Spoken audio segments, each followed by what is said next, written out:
Welcome one, welcome all to Roundtable Talk. I am Mike, aka Veteran Crypto, and this, as always, is Taylor. Jeff wasn't able to make it. He was doing something gay. I can't come up with anything right now, but he's definitely doing something gay. And Gary is actually busy with some military stuff, so weren't able to make it. We might have a guest show up here in a bit, but if not, we'll just drive forward. So, how's it going, Taylor? It's going fantastic today, other than I broke my hand at jiu-jitsu, or broke my finger at jiu-jitsu yesterday. Man, you're like always messing up appendages when you go to jujitsu. And that's what happens. You take somebody down and you fall on your hand all funny, then it's going to happen. It's true. It's true. So, run us through what you're wanting to talk about tonight. Well, I think it's very fascinating what's going on right now with the RFK blackmail story, because it's been a common theme. And I mean, I have to be out there. Like, of course, I don't have insider information, so I don't know everything. But the same story keeps coming up, and that is that key political people are being sexually blackmailed in order to keep, how would I put it? In order to keep them under control. And right now, the current one is RFK. Basically, the allegation is there was a young reporter who I'm not going to name names. I'm just going to say, just because you can look it up if you're really interested in finding out the names of these individuals. But basically, the allegation is right now they were just sexting back and forth.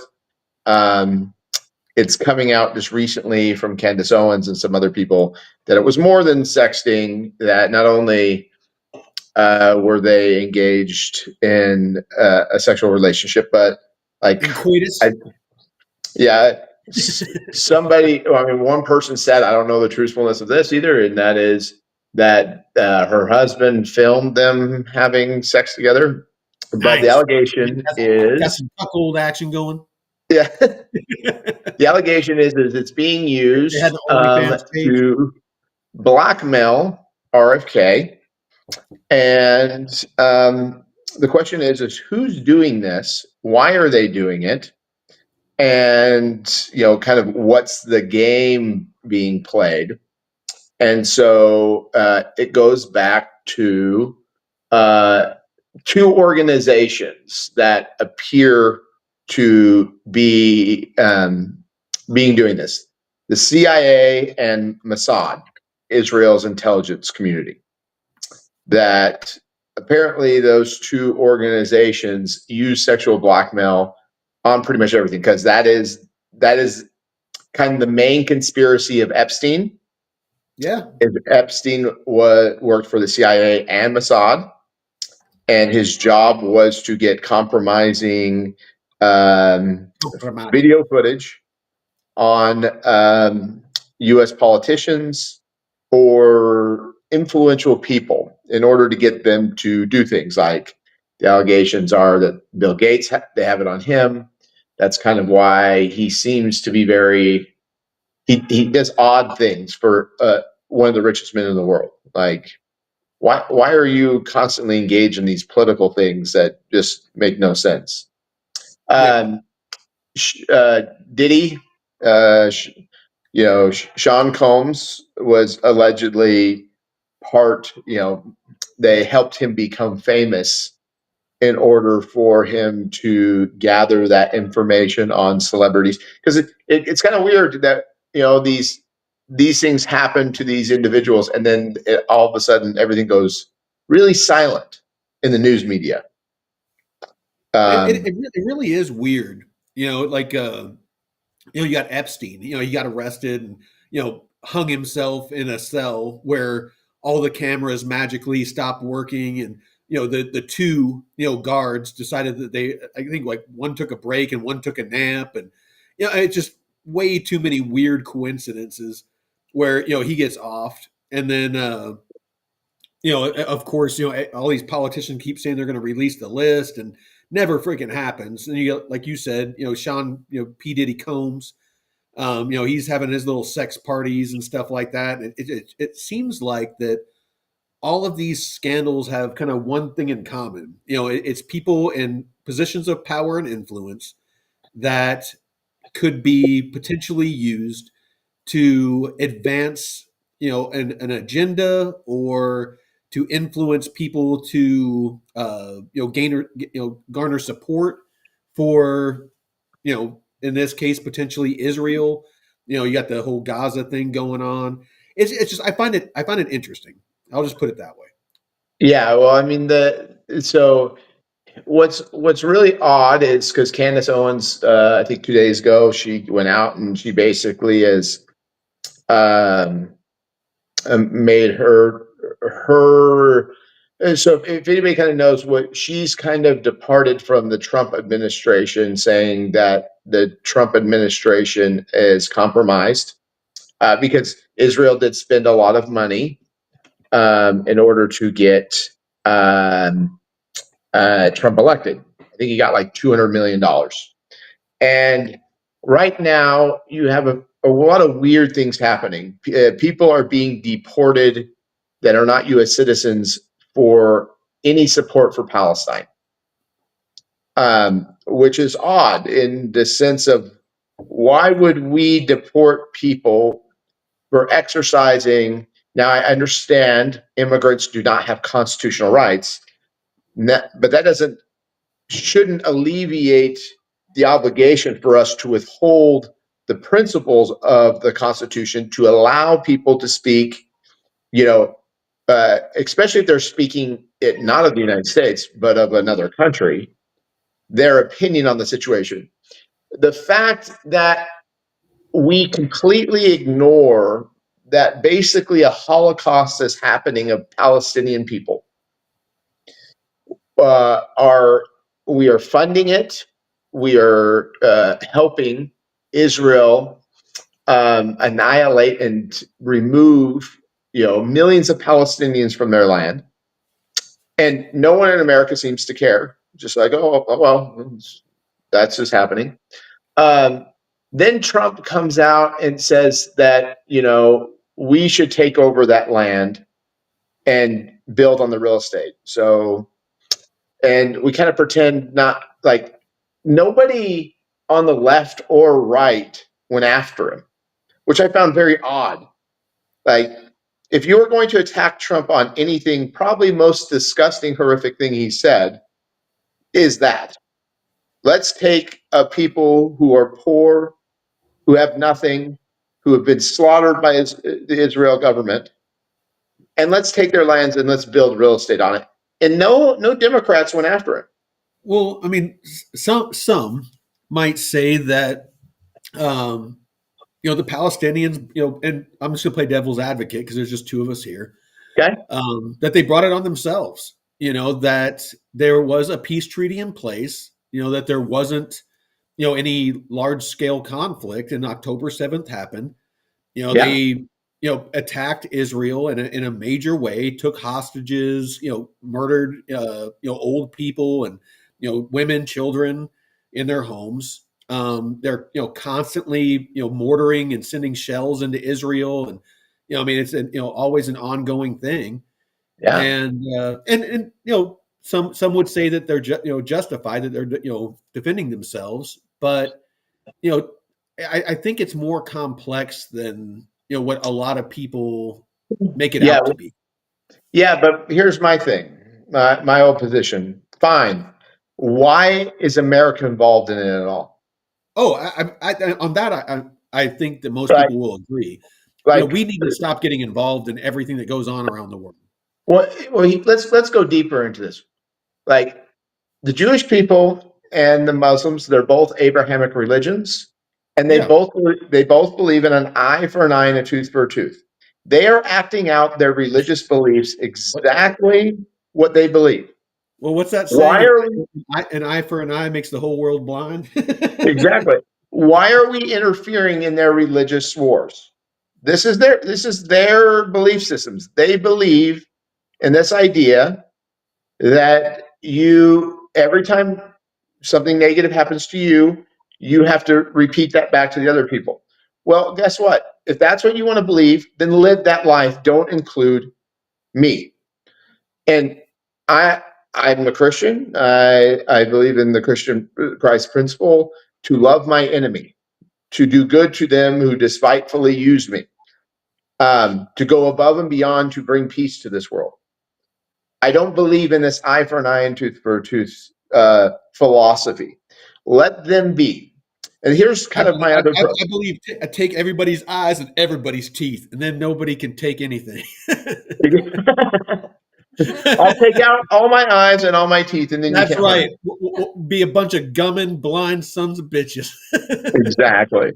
But like right now we're fighting the Houthis, another group who really is trying to help their ally, which is the Palestinians. I mean, it's a very dumb strategy, but you're attacking ships. Well, well, So that's a whole nother ball of wax. I mean, the Houthis, they've been attacking shipping vessels going through yeah, the Suez and stuff for quite some time. but why? And well, they've been fighting with I believe it's Saudi Arabia, and they have a huge famine going on, because of it. And Okay, so, of course, we fund Saudi Arabia. We give them jets. We give them, military support because of the agreements that we have with them, with oil and the petrodollar, all that. We won't go down that road. But it really, in my opinion, it all stems back to the U.S. is always getting involved in everything that's going on around the world. And I but why? personally think we need What, to stop. Michael, that's not true. We're not getting involved in everything. We're getting involved in certain areas. Why? Well, of course, we get involved in everything that is, financially beneficial or strategically beneficial to the U.S. Yeah, I mean, of course, But but the thing is we need to stop doing that. We have yeah, plenty of resources.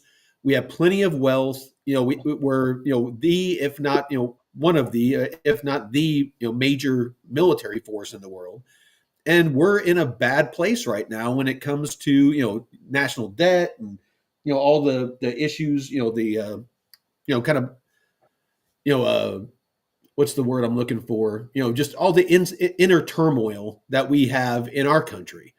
We have a yeah, lot of things that we need to address and we need to fix before we're trying to tell other people how to live. We need to clean house. yes, and but here's the other thing. Now we're threatening Iran. Why? Iran, out of all Middle Eastern countries, is more closely probably tied to us culturally than any other area. Well, it's one of Israel's enemies. It is Israel's biggest enemy. Um, it is constantly being tied back to the common player in all of this. You look at Epstein, you look at Diddy, you look at what's going on with RFK right now. Who did RFK like? RFK ran on this policy of peace. We need peace in this world. But then when they started talking about Israel and Palestine, he was so far up Israel's ass. It was disgusting. Like you watched him on the thing. It was It was like like one it was like an OnlyFans episode. exactly. It was horrific to watch, and it was so embarrassing. Like he's embarrassing himself so much. Why is he doing this? He cannot believe that it's okay to kill these Palestinians and slaughter them like this. Now, I'm kind of in your boat, Michael, where it's like, you know what? Let the Muslim and Jewish world, Middle East, have at it. Guys, go at it. You guys want to kill each other? It's what you guys believe in this eye for an eye, tooth for a tooth thing. Play it out. See what happens. Yeah. We just need to back out. But Trump's not doing that. Trump's involving himself. He seems to have this weird obsession with Well, whatever almost Israel wants. Well, almost every politician, U.S. politician, is like that. It's Exactly. the left and the right. Yes. There's like this really weird, just no matter what Israel does, we back their move. And it's like, and to me, it's like, why? Because back to your point that that you just made, where almost everything the U.S. gets involved with, the root of it, if you really dissect it, it comes down to some sort of strategic reasoning or economic reasoning, or it has something to do with Israel. well, hamstringing an enemy, like China or Russia. But with Israel, it's like there's nothing. I mean, there's no natural resources. There's they offer nothing that benefits the U.S. So why the hard on? Yeah, and when you look at it, I think it's every Republican congressman has a what they call an APAC handler, and except for Thomas Thomas. Mackey or Macy or Yeah, whatever. he's Yeah, the only. he's more of a libertarian. Yeah, he's the only one that does not have a handler, and that's kind of weird that we allow another nation to have handlers of our congressmen. Yeah. Like, like when are we going to wake up as a country and realize there's something going on here, and no media outlet will talk about it? It's the only time you get any information, it is from people outside of mainstream media. Every, Well, almost every. and that's why I love podcasts, and stuff like that so much. In this kind of alternate news, and you of course have to be careful, because you have to look at if the validity, of the source, Yeah, and where they're getting their info, and you don't want to go too far, off the deep end. Although a lot of theories, in the past, like with JFK and things like that, that everyone thought was tinfoil hat, it, ends up being very truthful. But I mean, this is nothing new. You before we went live, you brought up the USS Liberty incident. Back during the 6 Day War. In between those that don't know, back in the '60s between Egypt and Israel, an American warship, U.S. Navy ship, was attacked by Israel, supposedly, on accident, but it killed 34 crew members and injured 171. And feel free to kind of fill in some more information. yeah. The weird thing is, I never heard about it until I just recently saw someone talking about it, and it was a letter. No, it was Candace Owens that did it about a year ago, and she was reading a letter from one of um, uh, the soldiers on the boat about how they kept calling for help, and the U.S. military turned it back. And the way he described what happened, the hours and hours and hours of battle that happened, Israel knew that it was a U.S. ship. Like, they would have to be completely inept not to have known. It was marked U.S. on all the sides. Like, even in this, what is it called? A Wikipedia article, it says it was a spy ship.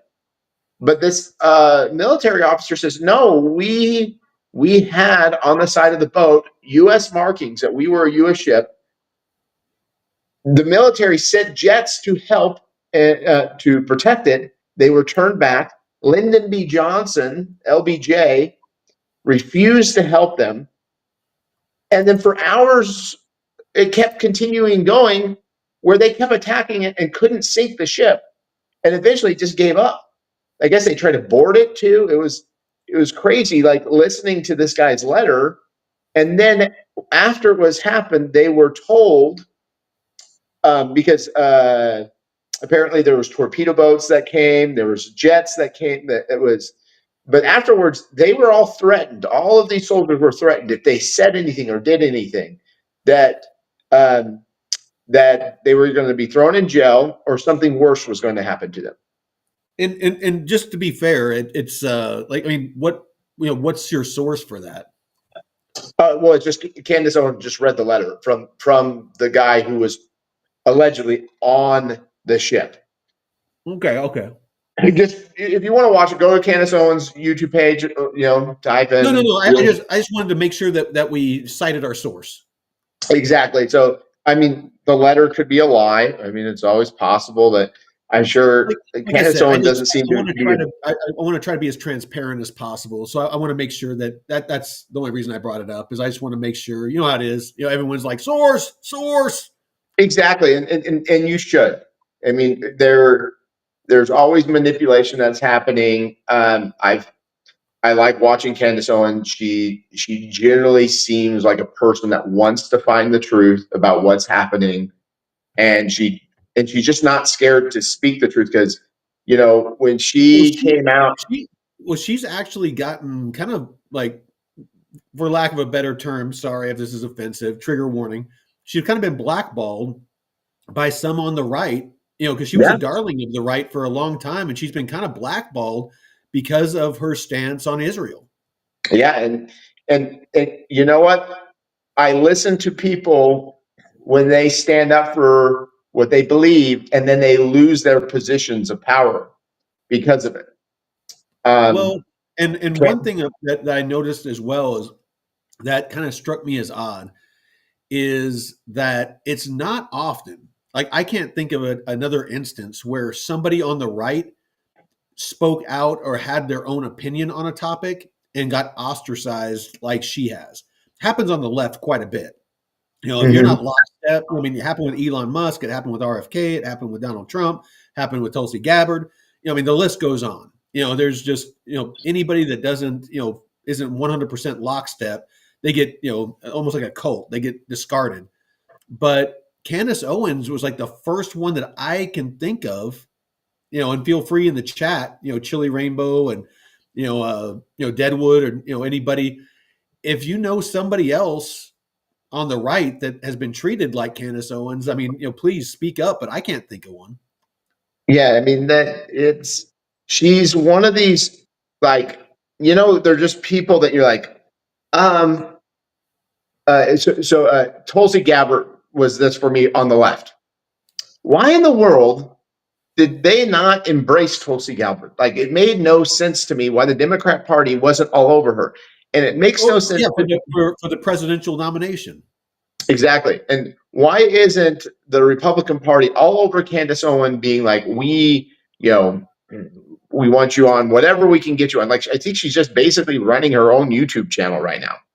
Yeah, Like, why are you silencing this? She's like a darling. She is an African American woman that is a very incredibly, intelligent one. extremely intelligent. I mean, you listen to her just talk, and you're just like, this lady, her processing power in her brain is off the charts. You're just Oh like, yeah. you're like, she can go so quick, and you're like trying to keep up with her when she's talking, but it's incredibly impressive walk. But the thing Well, that, like, I well, listened to her for and years. her fall started when what's his name, that little dude that talks real fast. Ben Shapiro. Yeah, it's like that's kind of was the beginning of her, you know, fall from grace with the you know the right. Was she had a falling out with Ben Shapiro, and after that, it was just like she was like a leper. You know, I mean, she was just, you know, wasn't welcome in any circles, which like again is super rare and super weird for the right to do. Yeah. So, like, Candace has my support now because, like, maybe she's not 100% correct on everything. I don't know. But I do know that whatever she's doing, she's upsetting people of power, and it's financially hurting her to do it. This is Well, not benefiting and her. that lends to the credibility because Yes. I mean, if it's hurting her brand and it's hurting her financially, yet she keeps, you know, shouting from the rooftops. To me, that lends credibility. Yep. It's kind of like why I supported Trump. Is, you know, he wanted to come in and, you know, drain the swamp and all that stuff, and his first term he lost money. I mean, you know, he had to separate himself from a lot of his businesses. You know, he took a he's one of the first presidents in quite some time, I would say since the founding fathers, that has lost money, holding public office, with all the, different court stuff and, just everything, all rolled into one. So, Candace Owens, in a lot of ways, is kind of, doing the same thing. She's going down a road that is hurting her personally, but for something that she feels strong, strong enough about, that she's willing to still walk that path. Yeah. That's very true. I've just been scanning this article more, and go if you're watching this, go read this Wikipedia page about the U.S. Liberty incident. It is pretty fascinating. I just I had got no. it pulled up. I mean, that's what I have displayed, down in the bottom right hand corner. I mean, they do. It's a very good job giving both sides, saying, "Hey, Israel saying, hey, we didn't know." And then they even have one of the pilots who attacked it saying we couldn't see any flags on the ship. That there was a journal, but then a journalist said, "Hey, yeah, they allowed us to listen to their tapes, except for there were blank spaces." Oh, that's a little interesting. Why would you delete out? So now there could be valid reasons. I'm not saying that there isn't, but this is a very interesting thing. There is also interesting things that are, there are the conspiracy theories about 9/11. 9/11 still to this day does not make sense to me in a lot of ways. Like, how in the world did these group of guys train all this way, get on planes, why, fly into, buildings, do all this crazy stuff, and then you look at the whole situation, and immediately we find out, oh, it's Osama bin Laden, who's from Saudi Arabia, but we have to attack Iraq.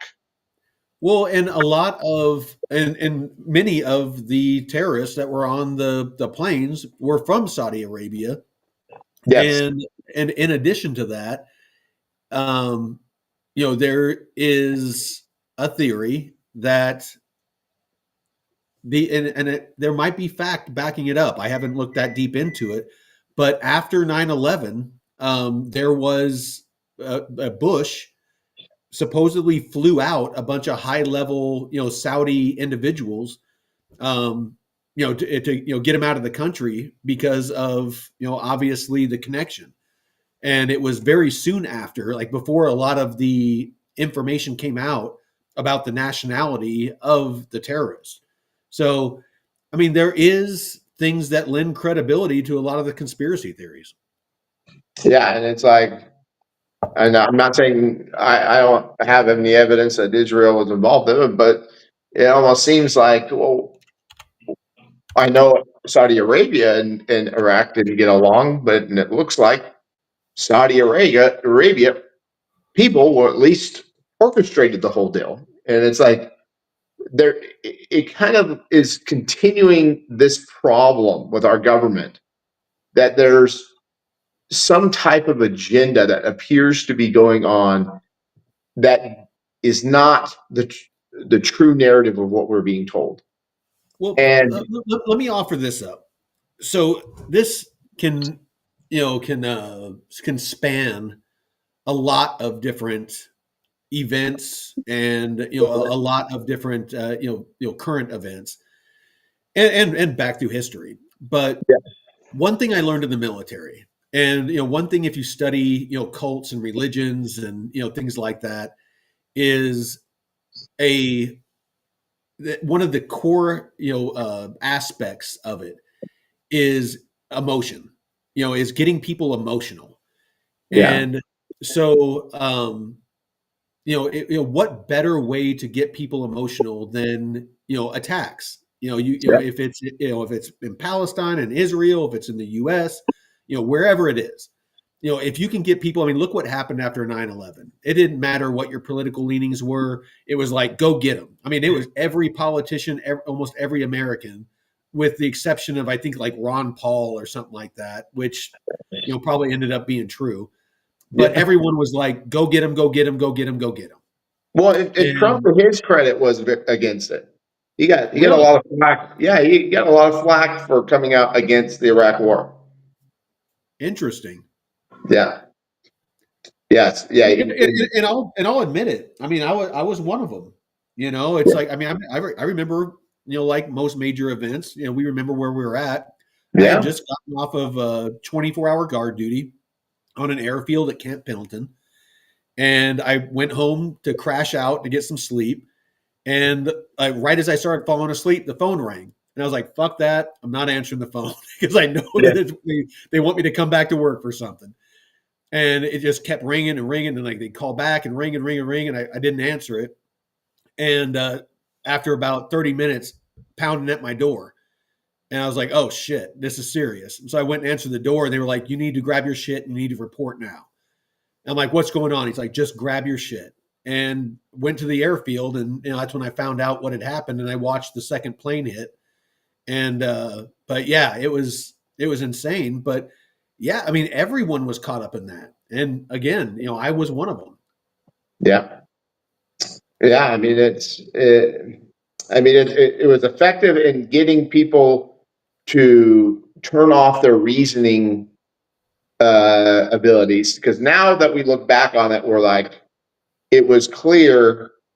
We don't know, of course, if it was orchestrated by any group of people other than Osama bin Laden. Of course, we're not going to know that information because if it was true that other groups were involved, we will not know that information. That will be hidden from us. But let's assume that the narrative that Osama bin Laden and his men did this purely because they didn't like America seems very odd and but let's assume that is the true narrative. We all agree that we have no understanding of why we attacked Iraq. Like there is no connection ever made other than we got everybody riled up. And this is something we have to learn as Americans. Well, Like even now, it's like, why? It's not like we invaded, we took control of the oil, and we kept it. We went there, spent a bunch of money, fighting there. We spent a bunch of money building infrastructure, and then we just handed it off to them, and off we went. It's like the only people that benefited from that war is the military industrial complex. that and oil companies.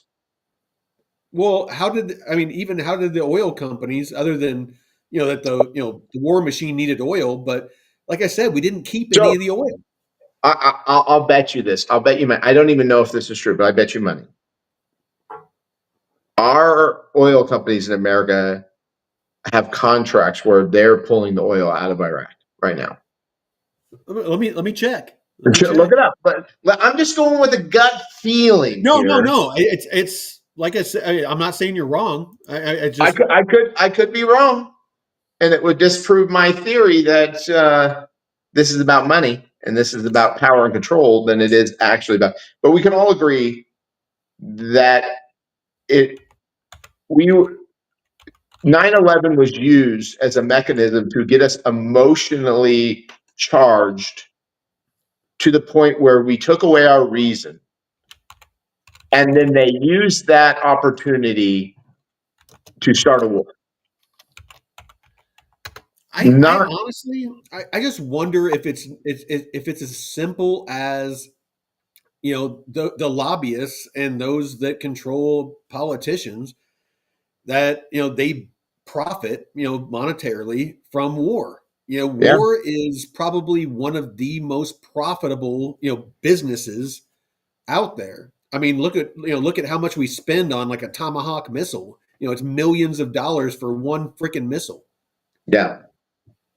But I would be very interested to know who has the contracts to pump that oil out of that All right. country, right? So this is the companies. BP, British Petroleum. Okay, they So helped us. yep, yep. China National Petroleum. Okay, That's they do. interesting. Yeah, Petro China. A company called Luke Oil is Russian. Total Energies from France. Another Chinese, ExxonMobil, so one U.S., and then Iraqi state-owned companies. That's So there's actually quite the mix of China, Russia, and the U.S. and France. that's fascinating. Why is China? Why is China getting all these deals? Well, China, when we pulled out of Afghanistan, they freaking swooped in quick and got a bunch of mineral rights. And then same thing in Africa. The Chinese, like rare earth minerals, they are huge on going over there, and they'll build schools, they'll build infrastructure to make the politicians look good in exchange for the rights to rare earth minerals. But that's fascinating that they, I mean, America had to allow this. That's, We, I mean, it seems to be a common thread. And actually, now that we mention it, me and my lady were talking about earlier. Um, she just got back from Panama on a little trip, and we were talking about the Panama Canal. And my understanding, and I'll fact check myself, but since we turned over the Panama Canal to Panama, they've actually allowed Chinese companies to come in and run the Panama Canal. yeah, Trump's threatening to taking it back. That's an interesting thing. But I guess my theory is not 100% right. It's fascinating that Iraq has no companies that are pulling out oil from their own ground, Oh but no, they do. I'm sorry, you might have missed it at the very end. I said Iraqi state-owned company. So Basra Oil Company, okay, North okay, good. Oil So Company. they are getting some of their oil. Yeah, they're getting some. I mean, who knows how much, but they are. There's like it details four of them Yeah, here. what percentages are those? Like, is it pretty equal between those groups, or Let's see.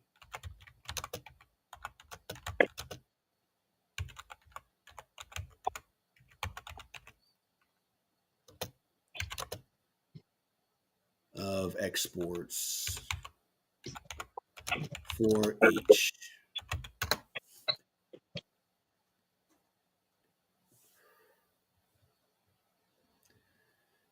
All right, so Iraqis total. All right, so BP. Oh, holy hell, yeah! Like BP, they pull out like 47.6%. wow? China National Petroleum pulls out 27.4%. Okay, PetroChina pulls out another 25%. Uh, Luke Oil, I think that's the Russian company, they pull out 8.6%. Total Energies is 3.6. So they look. It look. So Iraq themselves pull out 11.4%. Decent amount, but seeing that it's their freaking country, not that much.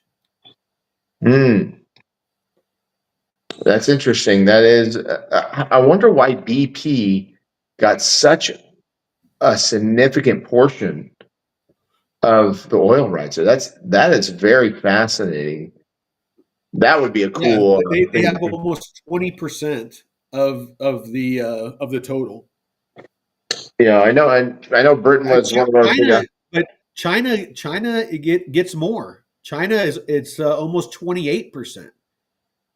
But So the common thread here seems like that China has, all around the world. Like I said, Afghanistan, as soon as we pulled out, they they swooped could, in and started getting like all the like precious metals and just any kind of natural resources. They locked that down. In a bunch of yeah, African countries, they've done the same with rare earth minerals, needed for electronics, microchips, things like that. They're buying up, land here in the U.S. Around U.S. military bases and farmland, like it's going out of style. yeah. It's there might be something into doing a deep dive on one of our shows on What the fuck is China up to? Yeah, I mean they really have strategically placed themselves because that was one of my biggest shocking moments was during COVID. Um, was watching it was some congressional hearing, but it was one of our generals explaining all the problems that we had because of COVID restrictions that they couldn't get pharmaceutical stuff for the military or certain equipment. And I was just sitting there going, Yep. how in the world do we Did you spend as much as we do on our military and we get it all from China? And you sit there and tell us about how China is our biggest enemy and we need to be afraid of them. right? But yet that's who you sign contracts with. Like it just shows you like the military is a scam. It's like if we went to war right now with China, we're screwed. We can't Oh, they manufacture could. anything. Oh, they could shut off everything. I mean, in Utah, where we grew up, Mm-hmm. Geneva Steel. It was a huge steel manufacturer. They like the Chinese bought it. It was cheaper for them to buy Geneva Steel, dismantle it, ship it to China, and reassemble it than it was for them to basically build it out. Yeah. And to me, it's China is almost playing the long game. They're playing chess while our politicians play checkers. And from everything that I look at, they're making all the right moves to be in a position to where they're going to be the next superpower. Yeah. I mean the problem that they have is going to be their demographic issue. But That's they racist. they still have what? I said that's racist. There's too many. You're saying there's too many Chinese in China? Yes. Too much. No, there's too much uh, He has to. old people in Yeah. China. My lady asked me, "Why does he put up with you?"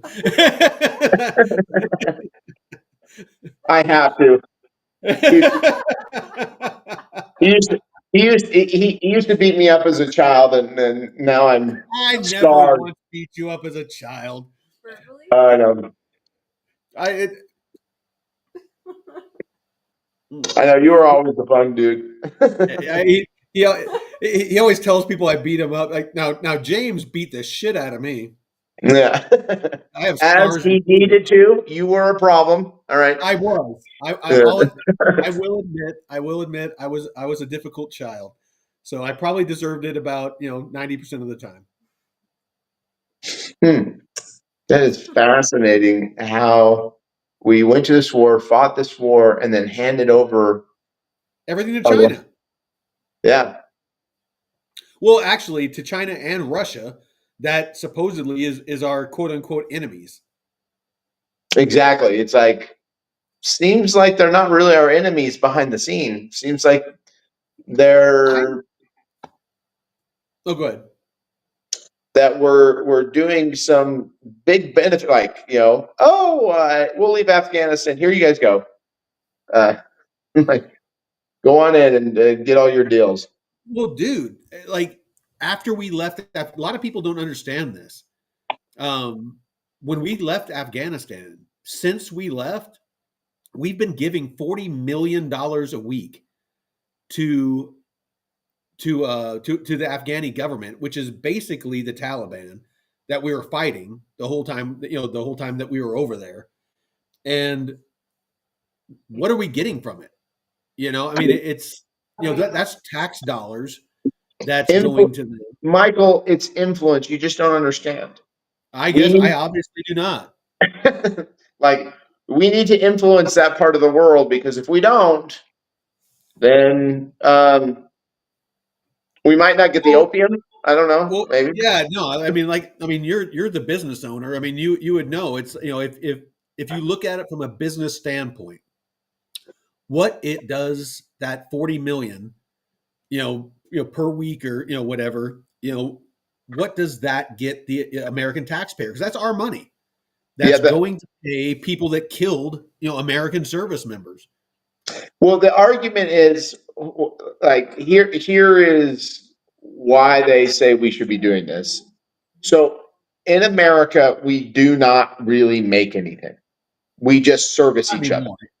Yeah. Not anymore. Yeah, we service. We're a service economy, and the only way a service economy really works is if you can print money, pump that money into your economy, and then uh, that money is then used or accepted by the rest of the world.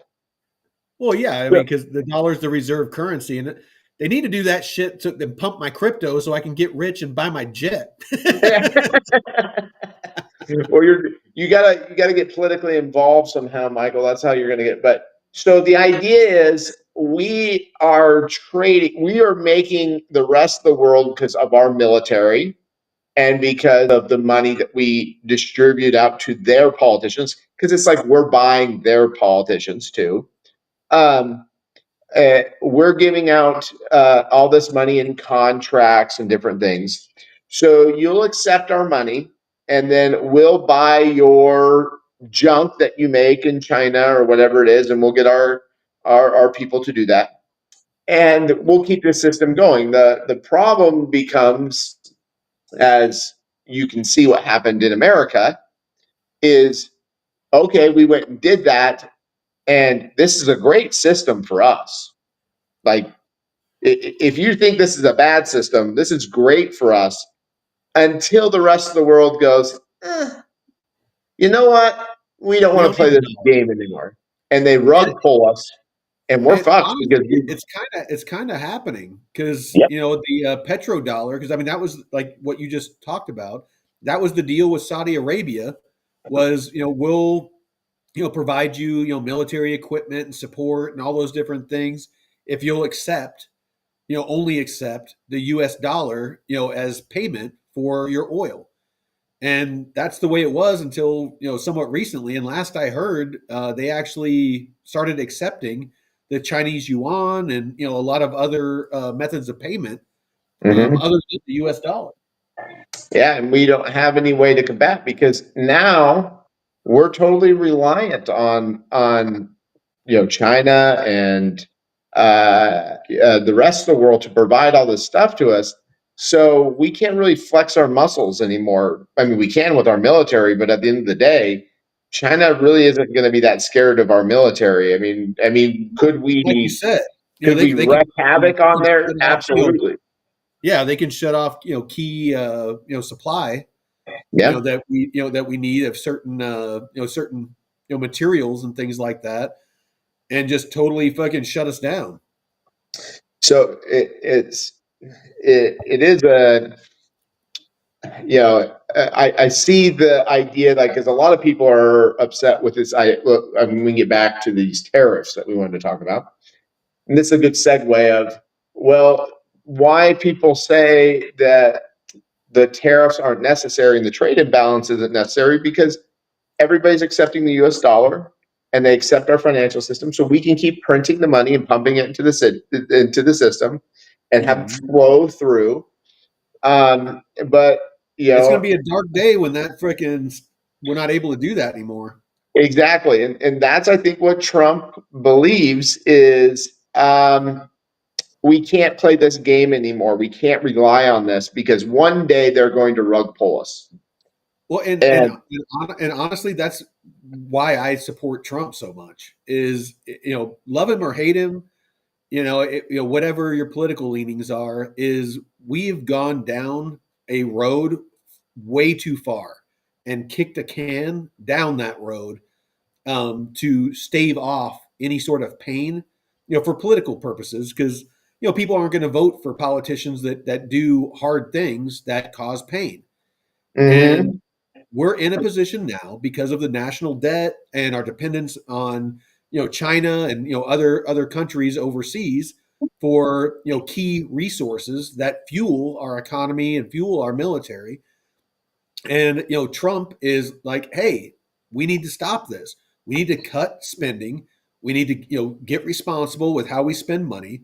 We need to bring manufacturing back to the U.S.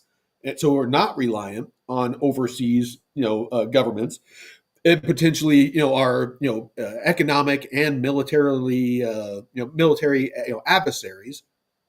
And a lot of people, because of emotions, again, they they don't see these things, and it's important that they do because if you want the U.S. to be the group that shows up when there's tsunamis and shows up when there's natural disasters and does humanitarian relief and that funds the majority of NATO and all these organizations that do all these things around the globe to help people, not just invade places and hunt down terrorists, but actual humanitarian efforts. You can't do that when you're broke. You Yeah. know, so no matter what your political leanings, you should want a more efficient, responsible government. You should want somebody that's going to lower the debt. You should want somebody that's going to even out the tariffs. The other part of what we wanted to talk about. Even out the tariffs to make it more fair, because there's huge tariffs that are levied on our goods, and we leverage little to nothing up until recently on other countries' goods. Yeah. The hard part is though, is are they going to rug pull us now where they go, well, we enjoyed the game. Thank you, America, for sending all your Flip, manufacturing over here. We're yeah, for done flipping the now. bill for everything. What? Thank you, America, for flipping the bill for everything. Yeah, like now we go to pull it because it's like if like we talked about it last week, I think a little bit about China. So on our side, like this the fourth industrial revolution, there's two components.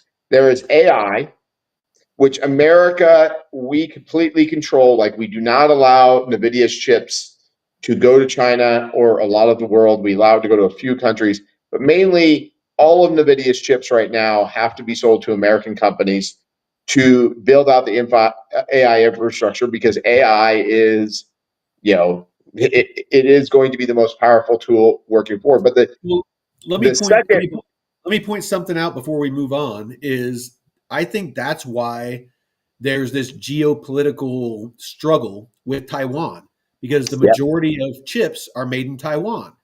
And yep, China repeatedly is insisting that Taiwan is part of China. So I yep, mean, this plays into our narrative, where they want the rare earth minerals to make chips. They want the chip manufacturing because they see what you see. They yeah. see that AI and processing power and data is going to be the new oil. Yes, and but they hold the other side of the coin, in which is robotics. We cannot. While we have all the chips, we have the chip technology, we have the AI technology. We do not have the capacity to build the robots. And China can build armies of robots um, before we would ever even get close to being able to do it. So if China got the chips, the AI and the robots, we're gone. We're done. There, I mean, it doesn't matter what military technology you have out there. You're not going to have in the future here soldiers that are going to compete with robot. I mean, we already see it happening in Ukraine, uh, using drones Drone. right now. Oh, You know, dude, it's almost entirely a drone war where they just, the Ukraine flies drones into Russia and blows shit up, and Russia does the same. yeah, It's and I the honestly think that future warfare is going to be done by robotics, oh yeah, drones, foot soldiers, aircraft. I mean, it's just everything is better when you take the human out of it. Aircraft are cheaper. They can carry more munitions. yeah, They can pull like harder maneuvers and harder G's and things like that. Because a lot of the limitations of fighter jets are the human pilot. It's not the airframe itself. yes, but like. Yeah, because right now, what's happening in Ukraine is humans are flying these drones still. I Well, guarantee you right now, what American drones are that we don't get to see, it's AI that flies them. well, I'll tell you that you are 100% correct. The episode we did last night with a guy that been chatting with, his name's Dagnam. The U.S. military is using a, acyclic graph technology called DAG or Constellation that is has been working with the U.S. military for years now, and it is almost purpose built to handle AI, data and communication. And I would dare, and its first partnerships was with the Air Force and Space Force, and I would dare say that what you just stated is true, that they are building out the future machines of war using this technology and using AI and robotics. Well, tell them to pump that DAG coin back up because I've lost so much money on it lately. Dude, everything is losing right now, but I'll be honest, other than price, I see nothing but bullish, bullish news and bullish indicators. And I'm not going to get shaken out. This Well, technology is here to stay, and it's going to be part of future tech. And if you can weather this storm, it's going to pay off huge. It's going to be like investing in Google, back when Yahoo was the beast, and back when all the dot coms were all over the place. I mean, you've been pushing me for so long to do DeFi, and I got on and I started doing it, and I'm like, oh, well, this makes sense. Like, even if the price goes down here, I don't care because I'm making money off of. Exactly. Now, I mean, of course, if it goes down too much, then it's a stupid thing. But it's like at the end of the day, I don't see these things going away. And now realizing, like, oh, you can be the middleman, the bank here with your DeFi by DeFiing this stuff. I can see why the Federal Reserve and everybody's freaking out. Yeah. Like, th- It's th- this is these returns are. I mean, these returns. These so if you're not doing DeFi right now, like the reality is the returns aren't going to be this good in the future. As no. more and more people figure this out, it's going to become Yep. more stabilized, and it's just not going to work. But there's an opportunity right now to make good money using these systems. But like anything, I'm sure back in the day, you guys were making a lot more off of DeFi than it's. I'm I'm sure it's I've going only been down. doing it for like about 4 months now, and but you're right. The more people that do it, because the way that it works is when you enter a pool, you get a portion of the fees based off of how much of the pool is your liquidity or your money. And Yeah, so, yeah, I mean, either you got to have a lot more money, be an early adopter, just like with crypto, or just like with Google or Tesla, or the people that get in early are the ones that benefit because as it grows, you're profiting, and you're able to be a larger portion of these pools, and and make a but yeah, like you're not going to make 1,000% APR in the future. You're going to be making like 10%, 20%. yeah, but it'll be more stable then. Like that's the kind of the flip to this right now is yeah, it's you can make a lot more money, but it's also way volatile. There's not many things that you go in one morning, you wake up and you lost 7%.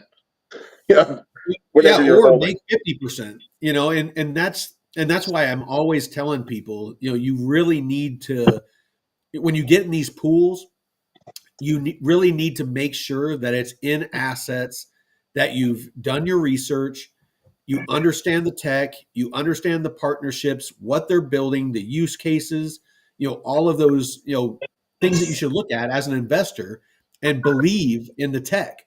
Because if you don't, you might as well just put all your money in a meme coin or a lottery ticket and, hope that it hits. Yeah. Yeah. But it's a great way to make money while the world doesn't understand what's happening. It is. It is. But but uh, but eventually there'll be mass adoption of stuff, and then all this, The gravy train with biscuit wheels will stop. it will end. Yep. So Yeah, because it yeah, was like great. Like just the other day, I was like, um, like I just tried uh, ETH and doing it, and I'm like, okay, I just put $100 in it, yeah. and it's making $1 a day. Well, off $100, that's not bad. No, that's amazing. Where else can you put $100 in and make $1 a day? 1% a day, that's 30%. I mean, if it stays steady, that's 30% a month. So basically, a little over every 3 months, you're doubling your money. Exactly. And I'm like, how in the heck do people not, or more people not aware of this? And I honestly, I don't know. And I am daily screaming from the rooftops, telling people, and I probably shouldn't. I should be like most people in DeFi and keep it to myself so I can keep making money. But, Yeah. it's just not how I'm wired. I want other people to be successful and, be able to, accomplish, what they want to accomplish. And I'm personally helping a handful of people that they're wanting to buy property and build a homestead. And in the chat, Deadwood, he's one of them that I've been trying to help out. That he's gotten into DeFi. This is the Bitcoin way. She's trying to make some money to help out her family and things like that. She's taking care of her parents, and it's such an awesome vehicle to be able to do. Um, to really change your stars. Well, you need to get a portfolio thing built so people can actually track what they're making. It's impossible to get this freaking thing to like I've been trying to build out a thing where it will just go into my Excel spreadsheet automatically and show me, you know, like how Well, much I make. I'm trying to build that, that one platform that, Yeah. that connects to your wallet and it will track your portfolio and all that. It's just a beast. I mean, we're using AI to build it out. We got the UI pretty much done, but the back end integrations are, we have a software engineer that's working on it, and I probably should have had him on tonight, but he wasn't available. But yeah, I mean, we're trying to build something out that we can offer for free to everybody to track their DeFi portfolios to better understand if, and unlike most, those that don't know, impermanent loss is like this ghost that everyone is worried about and keeps a lot of people from getting involved in DeFi. But the thing is all impermanent loss really is the difference between if you hodled the asset and if you DeFi the asset. And Yeah. I don't care if I do, but not to a great extent. I don't care if I make as much money hodling because I'm consistently making money with DeFi. Market goes down, I'm making money. Market goes sideways, I'm making money. Market goes up, I get price appreciation plus earnings. I'm Yeah. always making money. That's slow and steady winning the race to where I'm just constantly growing my holdings to where when everything takes off, yeah, I might have only made $100 a day, but it's in crypto. And if I have it in those assets, when the market goes up, that $100, if it 10x's, those days I was making $100, now I'm making $1,000 a day historically. I mean, Yeah. it's Since we've been talking, I got on, yeah, 1 hour. We've been talking for about an hour. I've made $26. I mean, yeah, in an hour an hour. Like doing nothing. that's unbelievable. Like to me, like I'm like, oh my gosh, well, I keep going. Are there fees they're charging me that I'm not seeing? And but I mean, the count's staying the same. Like, so No, I'm like, the only time that you're paying fees is when you enter and exit the position. yeah, That's when there's a transaction, and if you're using like a chain like Base, it's like fractions of a cent. It's like 0.005 cents. yeah, If you're using the Ethereum mainnet, it can get kind of spendy, and it's been great lately. Um, but yeah, there's so many layer twos out there that because pretty much everything that's being built out right now with RWAs and DeFi is on Ethereum mainnet, Base, Sonic, and a couple of others. DAG is about to launch Packaswap. So you'll be able to DeFi, with your DAG tokens. And last night we actually gave away a bunch of Paca token that is setting people up for an airdrop that's coming. oh sweet. How'd you guys get that? Does the company give it to you? No, so Dagnum and a couple of people donated it. And then if you download the Stargazer wallet, put your DAG in it, every day you just log into it and hit a button and claim. It starts out where you earn one. If you do it a couple of days in a row, it turns into two. If you keep doing it, it turns into three and then four. And I've actually amassed about 400, so far, and that with my DAG will get me a portion of the airdrop. Hmm. Well, you have to show So me how to do it.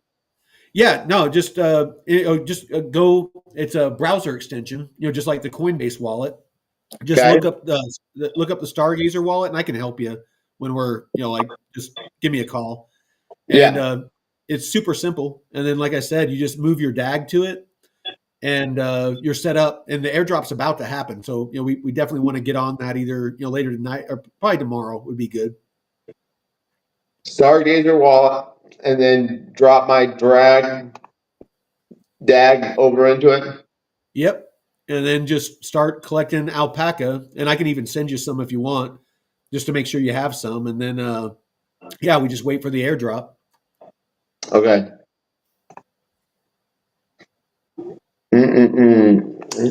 Install this, okay.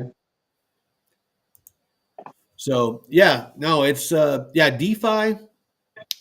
If anybody listens to this, please, for your sake, not mine, I benefit in no way from you doing DeFi. Learn it, because even if you don't invest in it now, it is going to be part of the future financial system. You have traditional finance, and now you have DeFi, and large Michael, corporations. you need to Or what? shut up and stop telling everybody about I know, right? it. I I You're need like I the need. guy trying to help everybody out. Just let them be ignorant. Like you just You got enough money. I'm the poor guy trying to help other poor people out. you're that nice poor guy that's like, oh look, I just can make a bunch of money. It's like you just go on there and buy your crypto. Like that's what I was doing for the longest time. And Michael kept telling me, I'm like, whatever. And then well, I got really bummed, but it wasn't DeFi's problem. It was freaking Coinbase setting up Yeah. that wallet that pissed me off, and I didn't want to deal with it. And And no, so, and I don't blame you. And that's part of being an early adopter. The barrier to entry is what discourages a lot of people. The yeah, problems that you had with the Coinbase wallet. A lot of people try to get into DeFi and stuff like that, or get into crypto, and they get into a meme coin that they saw on social media, and they get rug pulled, and they say, "Fuck this, I'm out."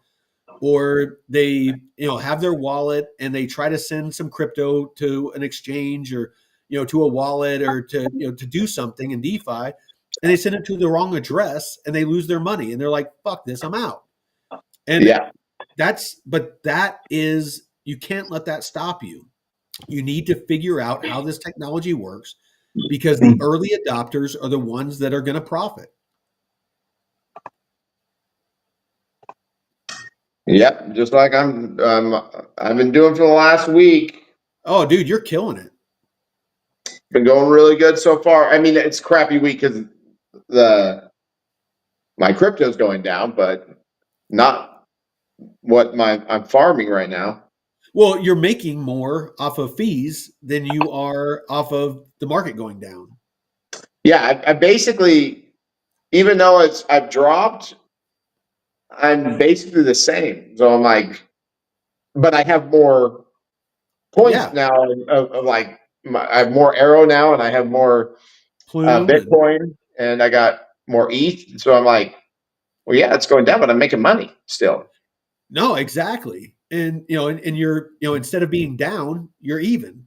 And so yeah, to me it's a no brainer. I don't know why more people don't do it, but well, It's super confusing. That's why it just takes, you have to spend the time to understand. And that's the problem. People don't want to. And I don't blame them because well, it's only, all they got to do is freaking follow my channel. I mean, I'll share what what I've learned in my short time, and there's even better channels out there.